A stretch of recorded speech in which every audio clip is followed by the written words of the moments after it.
Vicious circle के लिए हिंदी में शब्द होता है दुष्चक्र।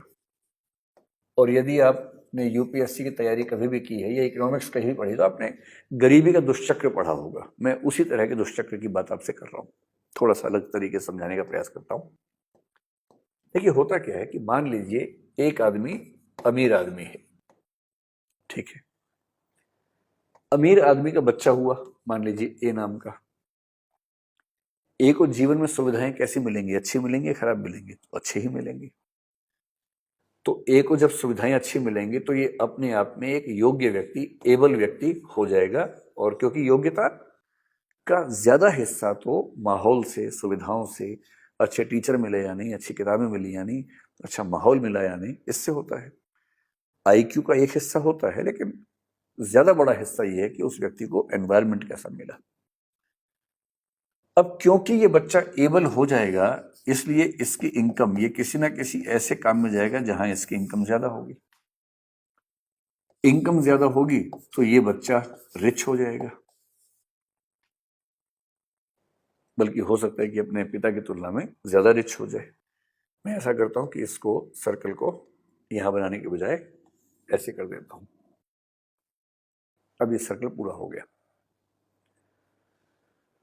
अमीर का बच्चा योग्य हो जाएगा क्योंकि उसको सुविधाएं मिलेंगी, सुविधाएं मिलने से योग्य हुआ, योग्य होगा तो अच्छा काम कर लेगा, इस वजह से उसकी इनकम ज्यादा होगी, इनकम ज्यादा होगी तो फिर से अमीर हो जाएगा। और इसलिए अमीर घरों में अमीरी का दुष्चक्र बना रहेगा। वो उसको दुष्चक्र नहीं कहेंगे, वो इसको अच्छा चक्र कहेंगे, लेकिन एक सामान्य बात। अब इसका विपरीत देखिए कि एक व्यक्ति गरीब है, पुअर है, गरीब घर में पैदा हुआ है। फिर बाद में उसका एक बेटा हुआ ए नाम का। क्योंकि ए गरीब है इसलिए उसको अच्छी शिक्षा नहीं मिलेगी। अच्छी शिक्षा नहीं मिलेगी, बचपन से उसको काम करना पड़ेगा। किसी चाय की दुकान पे उसको छोटू बन के चाय बेचनी पड़ेगी, पढ़ने का तो मौका मिलेगा ही नहीं। और इस वजह से ये बच्चा बहुत एबल नहीं हो पाएगा। ये आप कह सकते हैं कि अनेबल किस्म का बच्चा, अयोग्य किस्म का बच्चा होकर रह जाएगा। और जब ये अनेबल हो जाएगा तो सीधी सी बात है कि इसको अच्छी नौकरी मिलेगी नहीं, और इसलिए इसके इनकम का लेवल बहुत कम रहेगा। जब इनकम का लेवल कम रहेगा तो ये जिंदगी भर गरीब रहेगा। और फिर ये गरीब रहेगा, फिर इसका बच्चा वो गरीब, उसका बच्चा फिर वो गरीब होगा। एक आध बच्चा संयोग से इस दुष्चक्र को तोड़ देगा, अखबारों में बड़ा बड़ा छपेगा उसके बारे में, और लोग ये भरोसा कर लेंगे कि गरीबी से हर व्यक्ति लड़ सकता है। जबकि ये बात सही नहीं है। गरीबी से लाखों में, हजारों में एक आध व्यक्ति लड़ पाता है, कुछ ही व्यक्ति लड़ पाते हैं। और इसका मतलब ये हुआ कि जब आप मेरिटोक्रेसी की बात करते हैं तो आपको ये समझना पड़ेगा कि मेरिट आमतौर पर जन्मजात नहीं होती है। मेरिट का ज्यादा बड़ा हिस्सा माहौल से आता है। और क्योंकि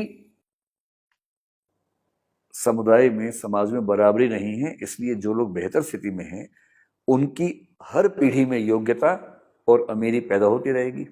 और मेरिटोक्रेसी के नाम पर दरअसल जो प्लूटोक्रेसी होती है, जो समाज के अमीर लोग हैं उनका शासन होता है, वो पीढ़ी दर पीढ़ी चलता रहता है। और गरीब लोगों को या पिछड़े व्यक्तियों को अयोग्य कह कहकर हर पीढ़ी में हम खारिज करते रहते हैं। इसलिए मेरिटोक्रेसी दरअसल मेरिटोक्रेसी ना होकर के प्लूटोक्रेसी है, अमीरों का साम्राज्य है। क्योंकि उनको सुविधाएं मिलती हैं इसलिए वो ज्यादा योग्य अपने आप को साबित कर लेते हैं। ये एक तर्क है जो मेरिटोक्रेसी के विरोध में दिया जाता है।